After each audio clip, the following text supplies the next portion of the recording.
ఇంతకుముందు ఒక decade ago when I started my practice hardly ఒక కేసు మేము రౌండ్స్కి వెళ్ళినప్పుడు when we go to ICU blocks కానీ వెళ్ళినప్పుడు ఎక్కడో ఒక కేసు కనిపించేదేమో. అడ్మిట్ అయ్యి పోస్ట్ ఆఫ్ దాకా వెళ్ళేదాకా కేసెస్ చాలా తక్కువగా ఉండేవి. ఓపీలో అసలు మాకు కనిపించేవే కాదు. కానీ ఇప్పుడు అది ఒక కామన్ యాసిడ్ రిఫ్లెక్స్ ఎంత కామన్గా అయిపోయిందో ఐబీడీ కూడా ఇండియన్స్లో అంత కామన్ అయిపోయింది.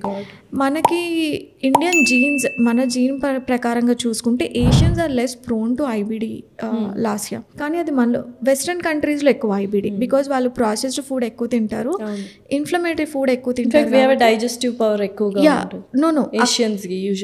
మన దాంట్లో ట్రెడిషనల్ గా చూస్తే మనందరం అన్నం పప్పు కూర సటిల్డ్ ఫుడ్ ఫైబర్ మోస్ట్లీ మనకి హోమ్ మేడ్ ఫుడే అలవాటు లాస్ట్ ఇయర్ మనందరికి. కరెక్ట్. అందుకనే మన దాంట్లో ఇన్ఫ్లమేటరీ కండిషన్స్ తక్కువ, ఐబీడీ గట్ కి సంబంధించిన ఇన్ఫ్లమేటరీ డిసీజెస్ తక్కువ. కానీ ఇప్పుడు ఏమవుతుందంటే ఇంకా 4 AM బిర్యానీ దగ్గర నుంచి 10 AM బిర్యానీ దాకా that's been our lifestyle. Unfortunately అలా అయిపోయింది, విచ్ ఈస్ నాట్ ఓకే. అసలు it's not okay to eat every day out side.